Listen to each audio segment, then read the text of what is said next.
Безличен бетонизиран без зеленило, вака тетовчани го оценуваат плоштадот во Тетово и делови од трговскиот центар се во лоша состојба, па целокупно може да се каже дека централното градско подрачје е запоставено. Граѓаните сакаат да биде почисто, со повеќе клупи и да се изнајде решение за проблемот со бездомни куќиња, кои токму таму ги има во голем број.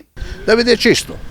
Парчиња да има, столици да седнеме ние, секој човек да седне. Па да е чисто, да е пачно, да има клупе, човекот да може да седне, да одмори. Ама како што почна работава, не треба ни клупа ни ништо.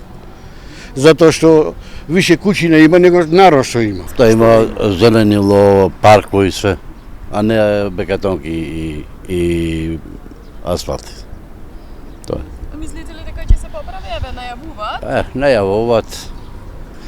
И така останува више 50 години. Новиот изглед на центарот на градот ќе го кројат студентите на архитектура. Општината објави оглас за идеен проект. Краткорочно решение во делот на уредување со урбана опрема, за да има повеќе содржини таму за сите жители, помлади, постари, за да можат да го користат плоштадот.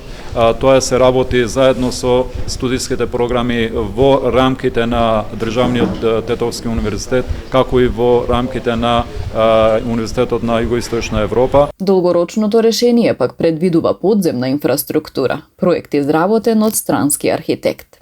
Во делот на долгорочното решение се разгледаат две опции.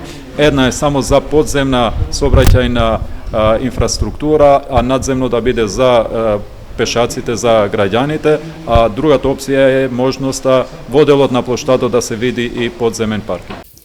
Денешниот изглед плоштадот го доби во 2008 година, кога беа отстранети сите објекти кои беа тука, а меѓу нив и бистите на народни херои. Сите досегашни градоначалници најавуваа поубав и помодерен изглед на централното градско подрачје.